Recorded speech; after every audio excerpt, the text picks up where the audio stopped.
Welcome back to Sambhashana with Neelima. We are back with a special series called Women in Newsroom, where we are celebrating the voices of women in journalism who continue to inspire us through their journalistic perspective and powerful narratives. Today, we are joined by a renowned journalist whose voice has shaped Indian television news over 3 decades. Let us welcome Maya Sharma, who began her career with DD and went on to become the face of NDTV, reporting from the front lines of some of the most defining moments from the tsunami, the Mangalore air crash, Karnataka political battles, and the pandemic. She has also carried India's voice to the world, covering Nelson Mandela's historic swearing in. An inspiration for countless PR professionals, Maya's journey reflects courage, credibility, and commitment to storytelling. Welcome, Maya, to the Sambhashana special series Women in Newsroom. I'm super elated to have you on this series, and it's a fangirl moment for me. It's so sweet. Yes, it is indeed for we professionals. You had already set the bars very high for us, and Maya, like for us, it was like an icon with so much of experience, the kind of stories that That is so sweet. Thank you. you were the many first. I think you break the barriers. You were the first to be trained among the 52 people, and also you were the one who started, or maybe you were the first to do the live for budget and even the elections, right? How was it like, Maya?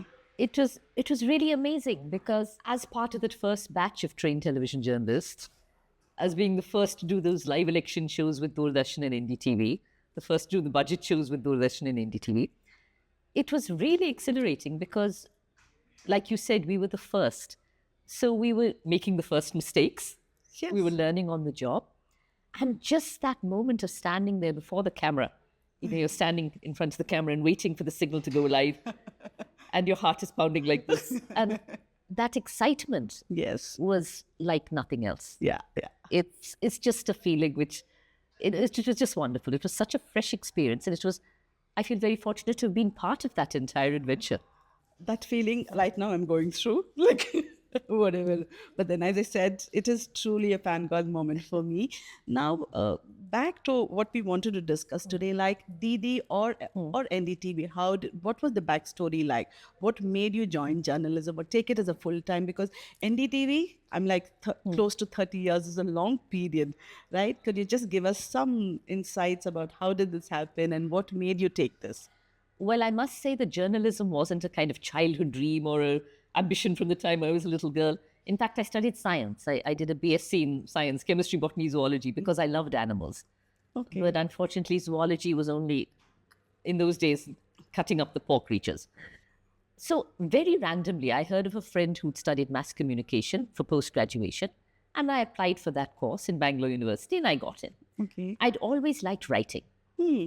And in those days, television was only Doordarshan in India, and I didn't think it was a very possible medium. Haha, when you look back on the 30 years I spent there. But Yes. I thought, I studied magazine writing. I was with Wipro for a little while, doing technical documentation. Then I was with BPL for a little while, doing corporate communication. Then Doordarshan advertised, saying we want to have some trained television journalists. Wow. Okay. This is the very first time we want to have Yes. trained television journalists. And all that was needed was a degree and proficiency in maybe communication, being able to communicate.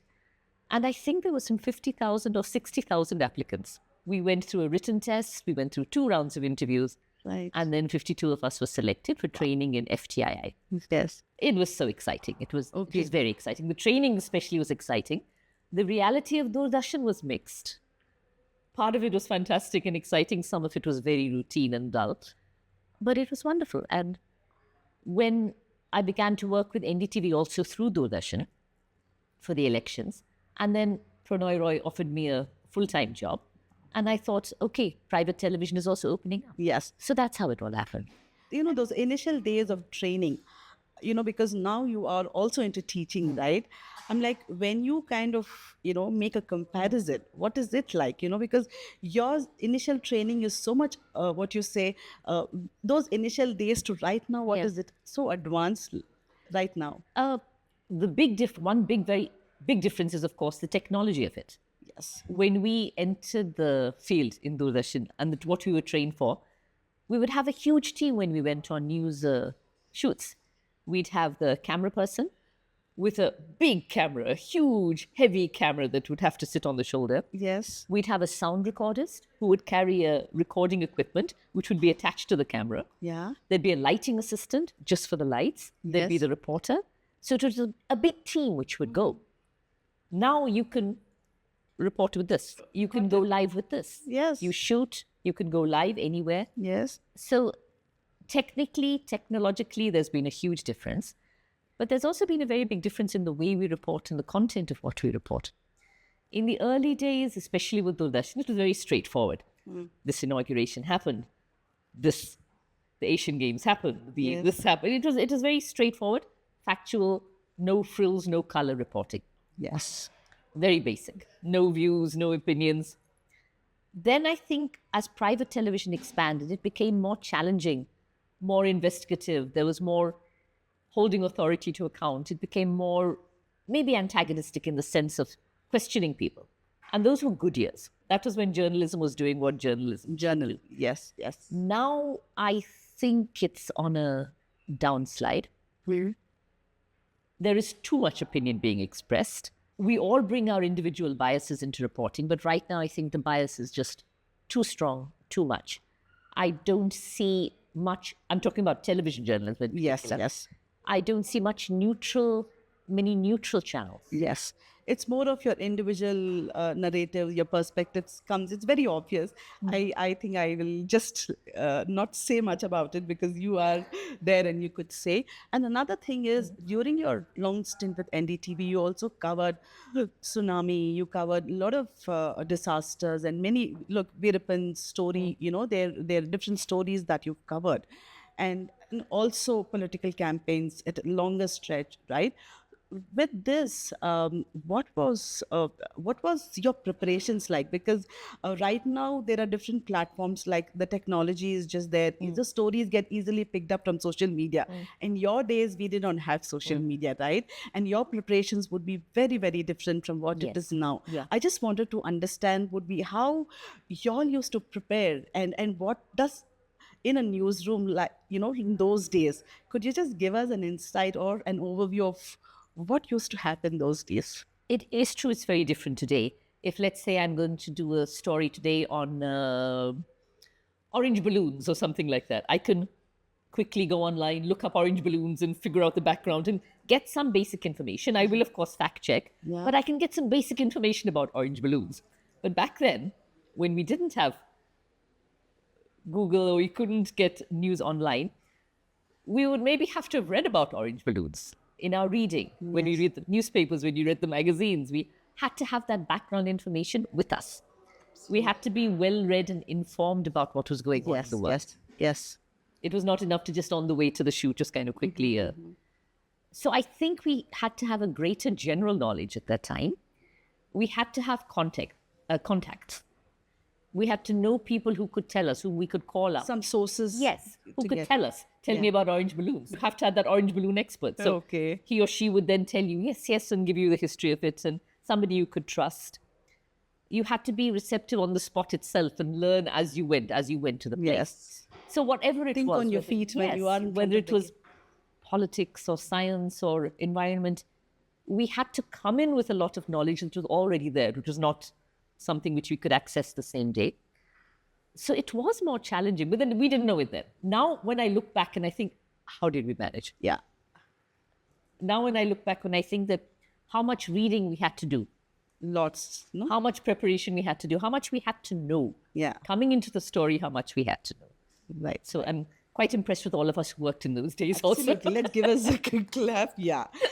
Out of all the stories that you've covered, maybe a little Veerappan, I'm a little interested to that.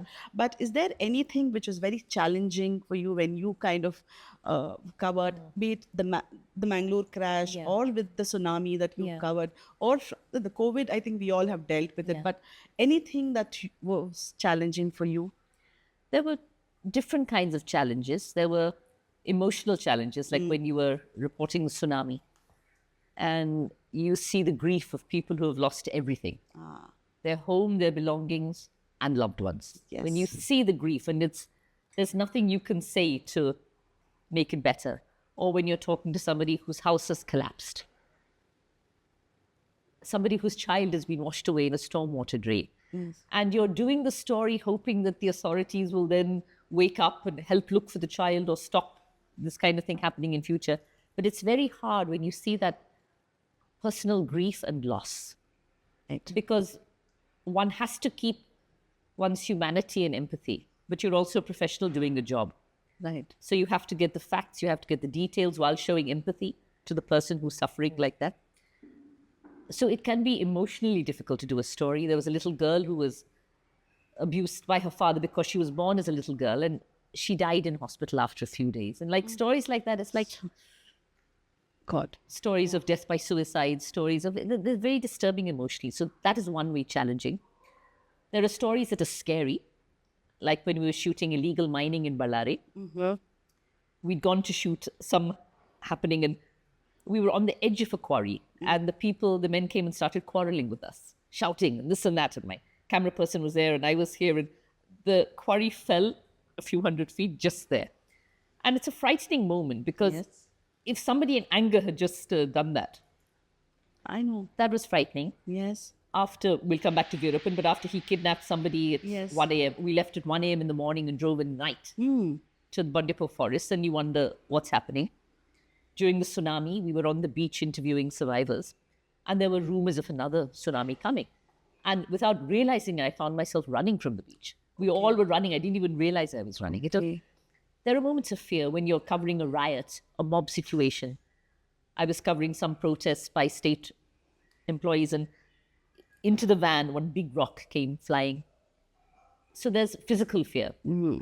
That is Was also there challenging. any time any kind of threats, during a profession? Because being a woman and, covering these kind of a little sensitive Yeah. stories, a little challenging Yeah. or adventurous, was there any kind of threat? The Ballari thing was scary. Then also when you're surrounded by a crowd, an angry crowd or an emotional crowd.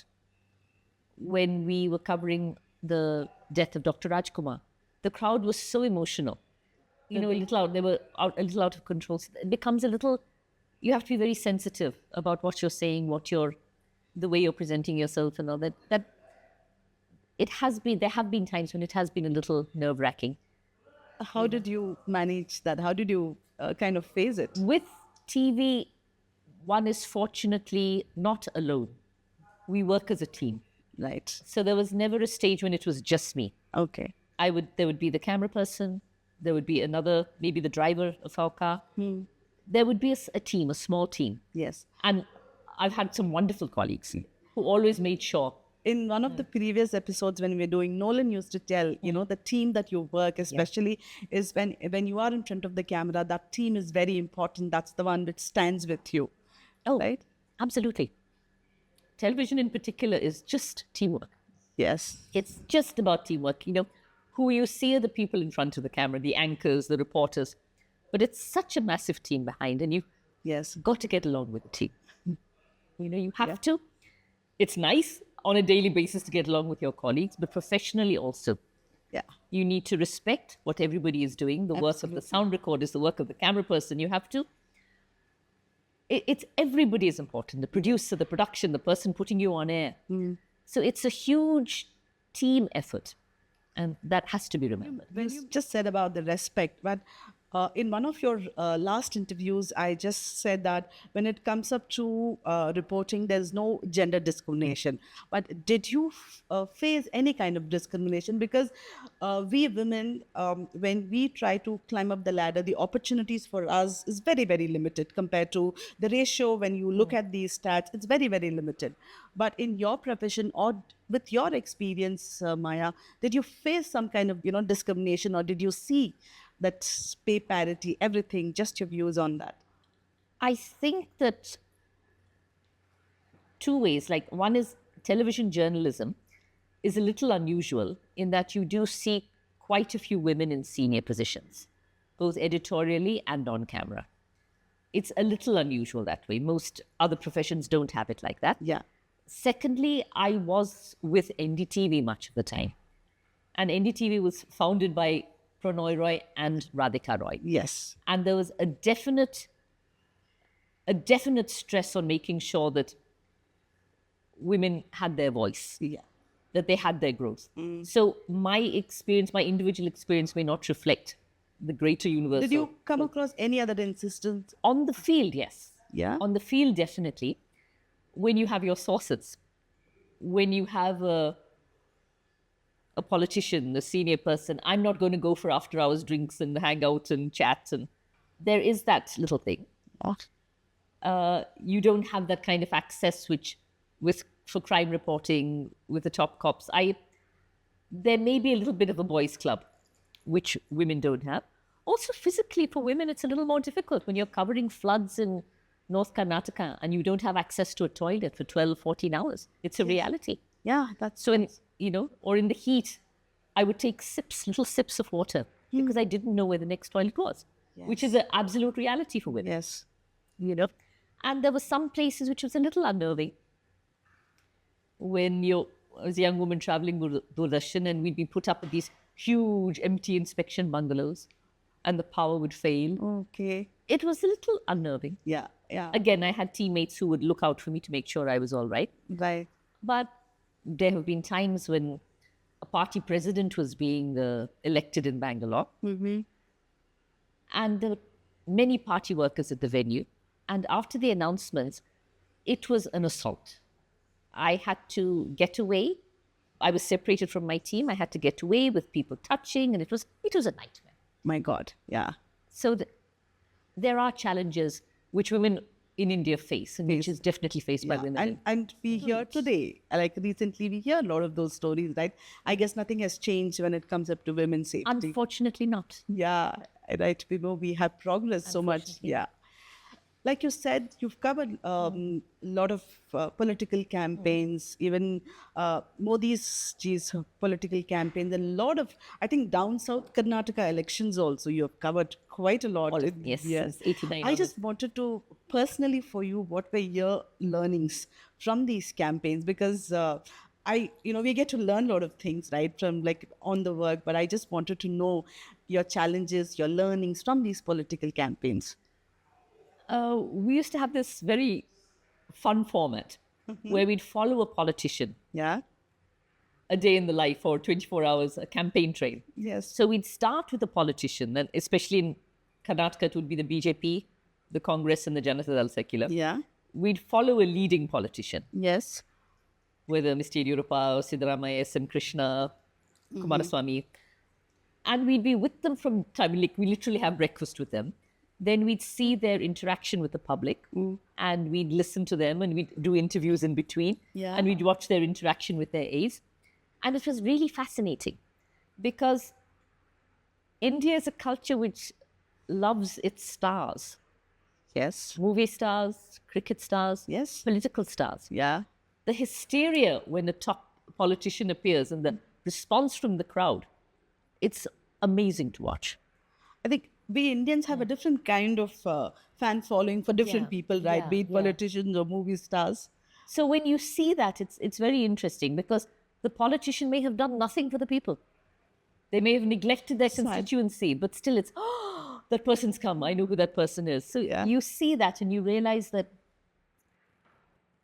and politicians know how to use this. And you can also feel at a rally when the politician is not getting that response.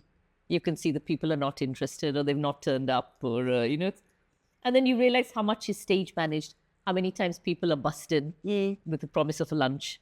It's like you realize you learn things you would not like to learn about your political leaders also. Yeah. Yeah. Right. How much is true, who is ill-tempered, who is rude to their underlings, who is, of course, they're putting on as good a face as possible because the camera is around, but they can't hide themselves for the full day. Absolutely. So it's very interesting to see how it works and the relationship. It's been quite fascinating, actually. Nice, nice. But I'm not sure if it's increased my trust in politicians. Do you have any a kind of admired or favorites, for the politicians? Well, that's hard to say. I mean, people have different... Or a personality. I'm like, yes, it's not their political career, but yes, I think Dr. Manmohan Singh was a gentleman. thoroughly. Yes. Was a gentleman in the way he conducted himself, and even the press meets, he used to have press meets. Yes. Even the way he conducted himself, there was a certain dignity and a certain class about him. Absolutely. That was very interesting. Highly qualified also. Yes, His yes. mannerism was on dot. Yeah. Going back earlier, Ramakrishna Hegde would speak very well. He was extremely articulate. S.N. Krishna, I think, tried to do a lot for Bangalore city, tried to make Bangalore city better. Deve Gowda is just so much of the people. He's so earthy. He's so there. You know, it's hard to say really. Okay. You can't. Yes, because again, the political ideology is different. Yes. But there have been many fascinating. Amazing. Also, you've covered Modi ji's campaigns extensively, right? From I just wanted to know another views on it, from what he started to where we are as an India, as a country. We are on the global map. And how do you see? Is it good for India? What are your thoughts been? Or what is your opinion about our India just going there out and we are a different, we are different right now, and like how the entire world sees us very differently. What are your thoughts on it? I'll start with the first part of the question. I first went to a rally by Prime Minister Modi. I think it was back in Baswangudi. He'd come to Karnataka to campaign. Did you even think that, from there to here did you even think that? No, I knew this was before he became Prime Minister. It must have been 2014 itself, probably the Lok Sabha elections. And my Hindi is not that great, but I went to that rally and I listened to him and the way he spoke, and he's so good at, and the way the crowd reacted. And I thought, it's like you could see that there was something going on, some dynamic going on. Right. So I was very impressed with the way he could capture a crowd, the way he could deliver. Where we are today, that's a very dangerous question. No, because see, why I asked you this is 30 years of you've covered. I'm like, see, like you just said, these are the days where a lot of journalists have their own political narratives. Your reporting was very balanced. I tried to be as neutral as possible. Yes. And I think that is why, people from the politicians from all parties in Karnataka did speak to me. Yes. Because they felt I didn't have an axe to grind. Yeah. And even at a time when the BJP was boycotting NDTV, BJP leaders in Karnataka would speak to me. I would try to keep it balanced. I'll tell you what a big difference is. The very fact that I use the word dangerous. In my early years of television reporting, I didn't feel that there was so much of a threat to journalists for reporting, for saying things, for calling out what needs to be called out. Yeah. I think the environment has changed. Right. I think it's harder for journalists to do this kind of stories we used to do, exposing scams, talking about not a particular party, not a particular government, but those in authority it's a cliche, must be held accountable, must be called. Yes, absolutely. Must be held responsible when things go wrong. Yeah. Pollution, corruption, the environment. You have to be able to question people. And of course, the social fabric, harmony, communal hatred, persecution of minorities. Yes. You should be able to talk about that. Yes. Without fear. But many journalists have paid the price for talking about that. And that is a big change I have seen over 30 years. I don't think right now, we've seen our falling in the press freedom index also. I don't think the country is as free as it was. Got it. I have another personal question that I wanted to ask you.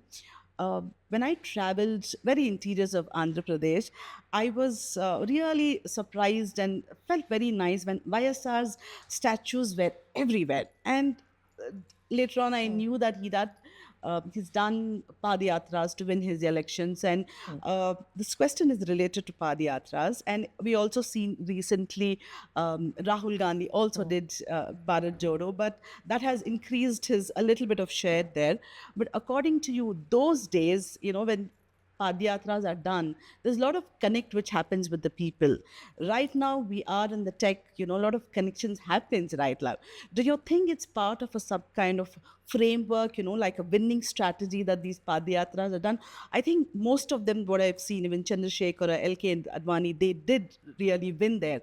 But just wanted to know your views on it. I'm like, compared to how the connect, does it really happen? How much they keep the promises, I don't know, but just your views on these strategic initiatives that they do in politics. There have been many, like I think even S.M. Krishna took a Padayatra from Mangalore to Mysore on the Kaveri issue. Yes, To yes, talk about yes. Kaveri. There have been political parties have marched to Ballari at the time when Ballari was kind of caught in illegal Yes. mining and all that. I think at that time, definitely for the places where they go, it does have a big impact. But I think, again, like you said, in the era of technology, it also depends on how much it is covered and spread wider. Yes. Some receive more coverage than others. So while, yes, it does have an impact, I think, very much on the ground, it does have a strong impact. Yeah. Because again, so when people see a leader, they think, okay, that leader's there, he's come to my village, she's come to my village, maybe they mean some. On the ground, yes, I think it has an impact, but the larger impact depends very much on how it's conveyed to a larger audience.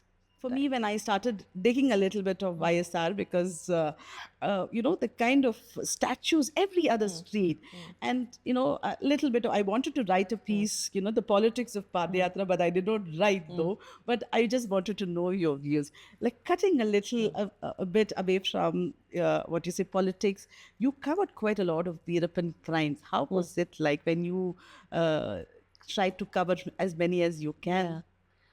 Now, when we look back, it seems amazing that somebody, Veerappan and his gang, could operate for decades. Did you get a chance to meet him, Maya, anytime? Okay. I met his wife, Okay.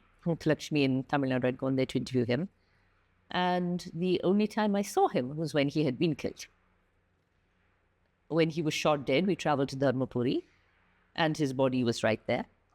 But it's amazing to think back on how he was just there. And once in a while, he would surface and kill forest officers or police officials or poach elephants. That it just kept happening. And of course, everybody wondered how could it go on unless he had backing, unless it was permitted in some way. So it was always a little unnerving when we went into the forest. We went once when he kidnapped tourists on a bus. And we left in the middle of the night. We reached, I think, at 5 a.m. in the morning or something like that. It was a little unnerving because you're driving through Bandipur and you're wondering from this road somebody was taken and all that. So it was unnerving. And also very sad because ultimately the crimes were tragic. People lost their lives, people were killed, people were frightened. But his clan saw him in a very hero image, right? His clan, like back as his village. Is that what I've heard? Not always. I think it's mixed. I think people have different views on that. People felt that what was in the forest was for the people to use, whether that is elephants, whether it's sandalwood. He was also involved in sandalwood smuggling. So there's a view of the people who live in the forest, and why can't we use that? But also, I think the villages in the region suffered a lot. Okay. Not just from the gang, but from the special task force, from the police officers who would... Some of the villages were treated extremely badly in terms of trying to get information. They were caught in between. So that would not have made them appreciate... Got it. Is there any other story, which is very close to you and you loved covering it? I covered a family in Bengaluru, a mother and a father, and they had 2 sons. Both were born blind. All right. Second child was also autistic. And this is like circumstances where people would just think, oh, fate, and give up and all that. And the mother, Snelata, she started to teach them music. And both sons sang so beautifully. Wow. Giving concerts, giving performances, taking part. And I was very moved. Like, we shot them over several days. It was not for one, it was like for a half-hour thing. So we shot at their home, we shot at their concerts. And for several days. So you got to see a little bit of the dynamic. And I was just so inspired by her courage. Like, circumstances which would have made somebody else think, this is my fate, what can I do? So stories like that, human interest stories where people show courage in the face of adversity, I think that really moves me. Amazing. Thank you for sharing that. Maya, you have seen the days from one television channel, DD and NDTV, to right now we are all cluttered with. And equally, we are in the days of AI, and we are, again, the AI has disrupted us. But concerning the technology in journalism, what are your thoughts? Like, when I met a robo, which is an AI robo as a nurse, I asked, what is the future of this technology happening? And they do not have an answer. But then I do not expect an answer, but just wanted to understand, the way rapidly we are growing, just your views on this. I think, like many things, there's a huge amount of good and a huge amount of bad. I think technological progress has been fantastic in the sense back in 1989 when we were going live for the election. Doordarshan would bring its massive Obi van that was as big as this room. Yes. It would be parked there 24 hours in advance. We'd go there 24 hours in advance to make sure the audio and video was okay. It would be tested. We'd book a satellite time, 3 minutes. And if you were my political guest, and if you didn't come in those 3 minutes, we'd miss the slot if you were a little bit late. Yes. Yes. So compared to that, like I said, going live like this anytime, it makes news gathering much easier in the sense, like I said, I could interview you live now and it could be telecast anywhere. Yeah. That is good. Yeah. What is not good is that in terms of work, it became that the journalist was always on. We used to have a bulletin in the evening where we could prepare a story, think about a story, present a full story. If you can go live anytime, you're expected to go live anytime. Yes. So sometimes what happens if you're outside the room waiting to see who the chief minister is, the new chief minister, you're expected to go within 30 seconds of the announcement or before. So you have people trying desperately to find out who's it going to be, in order to beat the other channel. And sometimes credibility takes a hit because people will go ahead with speculation in order to be first. Yes. We'll guess. Yes. Yeah. It's that person. So-and-so is going to be chief minister. So credibility takes a hit and thoughtful journalism will take a hit because you can go live anytime. So technology has, again, it's good that you can go to a remote village. You can do things which were harder earlier. But I am personally still a little bit concerned about what AI is doing because it's harder than ever to know what is real and what is not real. Absolutely. You literally have, we can literally have you saying something nasty about your neighbor or something like that. And it's you, it's your voice, it's your face. But it's not you. Yes. But you can't believe the evidence of your eyes and ears anymore. So as it is, the news viewer may not... We're trained on WhatsApp. People believe everything they see on WhatsApp. So they may not be in a position to say, this is fake? Is this real? Is this really true? Yes. If it's an obvious fake, if it's Melania dancing with Putin, then you know it's a fake thing. But other things more subtle. Yeah. Imran Khan's sister criticizing the general, which was not true. Yes. When you have... So there, I think there's a little bit of trouble. Very dangerous. It's very dangerous because it's more than embarrassment or political confusion. People have been killed because of rumors. Yeah. Right. And if rumors are backed by what looks like a real visual, it becomes very dangerous. AI is also now picking stories for websites. It's translating. And there are sometimes translations which go terribly wrong. And while there has to be some human supervision, maybe the human being is not doing the supervision all the time. Yes. I am still a little concerned, but it may be I think I need to be more adaptive. I need to be less resistant to this kind of change. But I'm a little worried at this stage as to what AI is doing. But maybe use it more responsibly, right? And also kind of be alarmed when you're using it. Yeah. I'm like, just be aware that... Aware, but most people aren't aware. Yeah. You have forwards of a railway station in Kerala covered with flowers for Onam, and you know it's not real. Yes. And so, like a little group. So the journalist in me is diehard. So even in private groups, I'm saying, not real, AI. So I must be the wet blanket all the time. But I can't bear to see I got it. fake stuff being taken as real. Got it. Got it. You got know? that. Yes. But yes. who analyzes? Yes. Yes. Got that. Yeah. Maya, is there any one untold story that has been, was it been lingering on you for a long time? That's hard because there are many times where people tell you things which is not for telecast, which is especially people who've known you for a long time, Yes. whether people in the public eye. So they may tell you things about their personal life, or they may tell you something about a relationship with another person, political relationship, personal relationship, which is not for sharing. And I tend to keep confidences, whether it's in the professional world or in the personal world. If you tell me something which is for me, Yes. I'm not going to say, oh, really? I see, and then quickly go and tell the other person. I'm not going to do that. Yeah. Yeah. So similarly, I would respect off the record. Mhm. Now you have journalists actually saying, so we were told off the record that, it's like, Yeah. Got it. We were what kind is of that? in our profession, we PR, for whatever training we had, never say anything off the record to journalists. We will be Yeah. told. Yes. I would respect off the record. Yes. So I think maybe stories which I would have liked to have told more are the positive stories, because much of the news I've reported over the years has been bad news.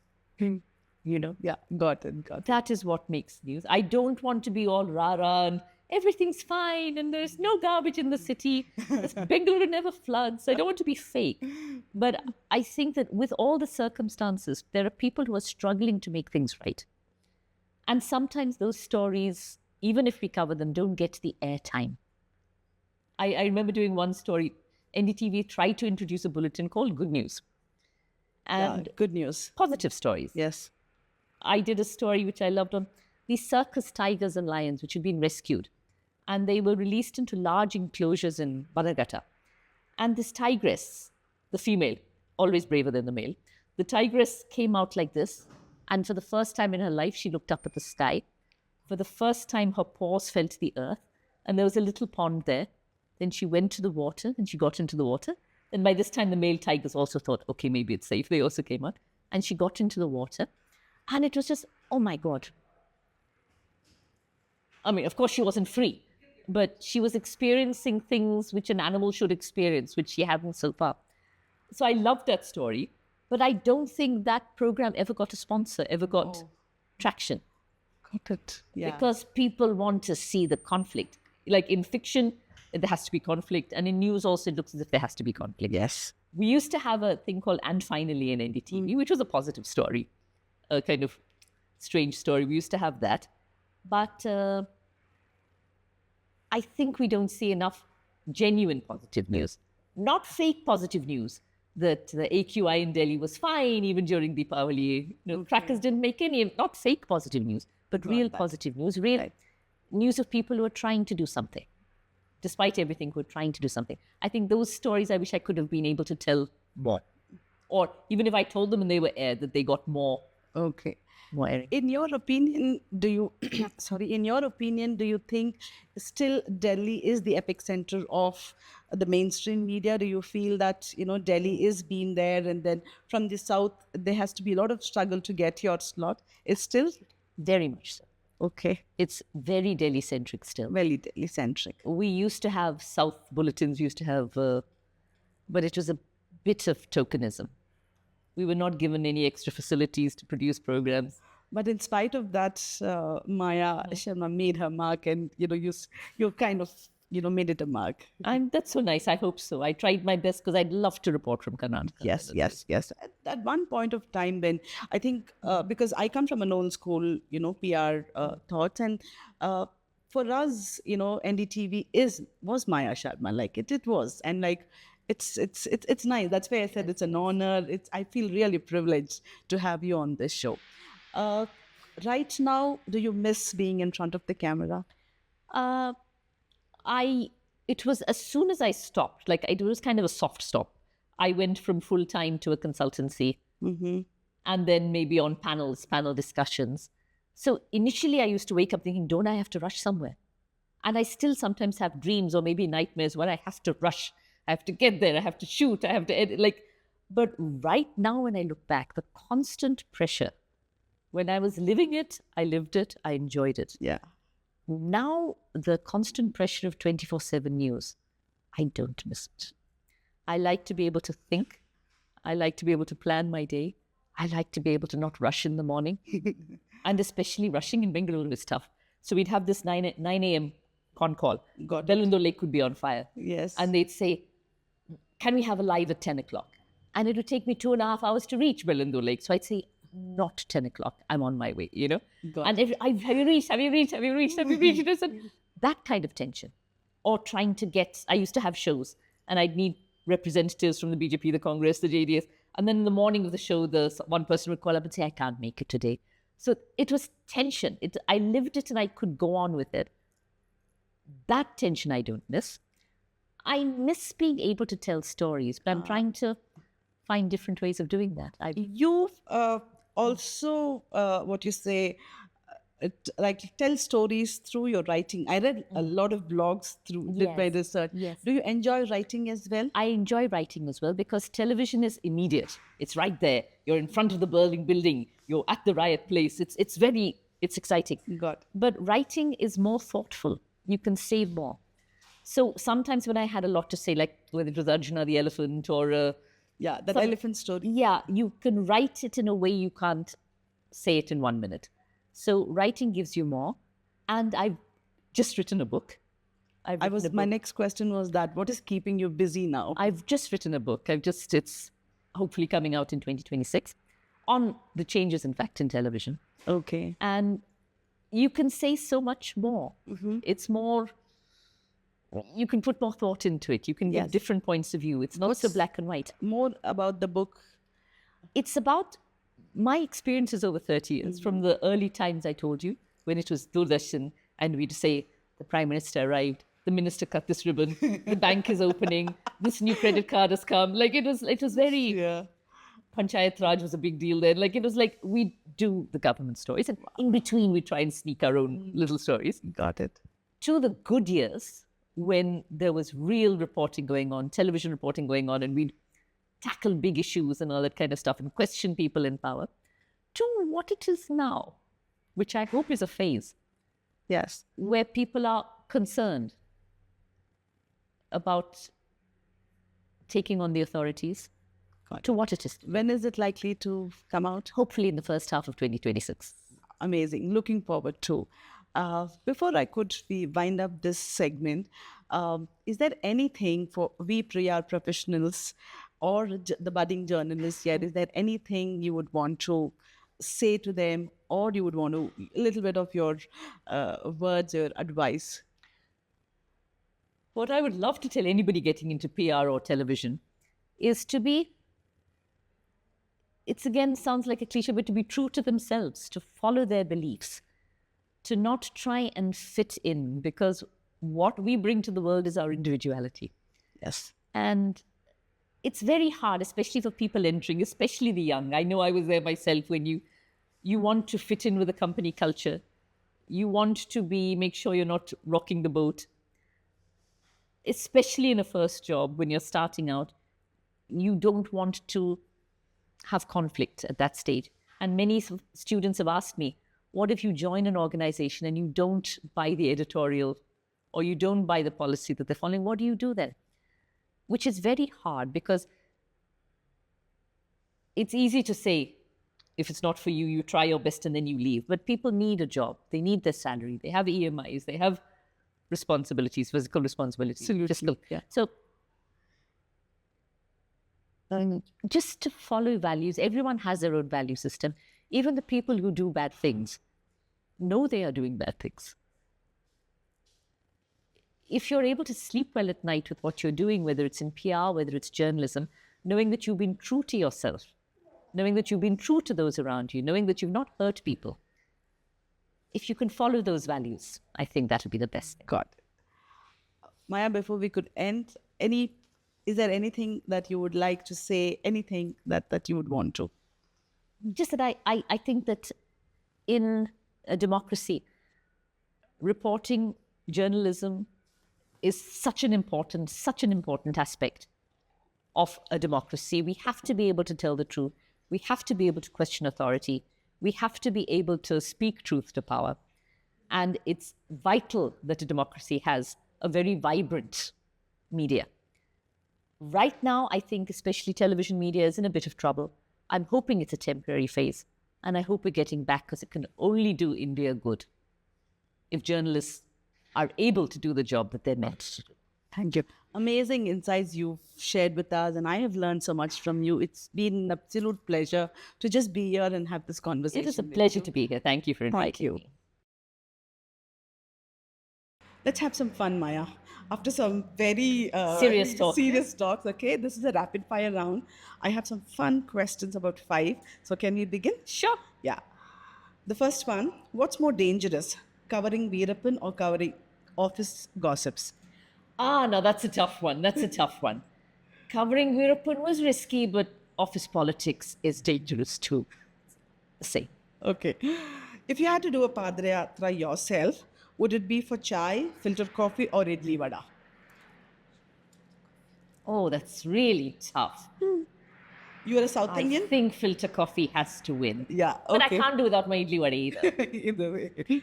If you have to ever avoid a newsroom meeting, what would be your creative excuse?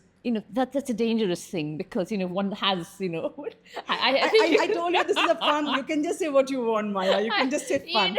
in Bangalore there's always traffic, Okay. poor signal. Uh-huh. I'm on a shoot. Okay, got it. If news anchors had a superhero powers, what would that be, or what would your superhero power be? In Bangalore it would be flight in order to reach the location first. Got it. Also, invisibility would be useful. Yeah, When you want to find out what's going on, if you're invisible, then people perhaps. Got it. If you were not a journalist, which profession would you choose? I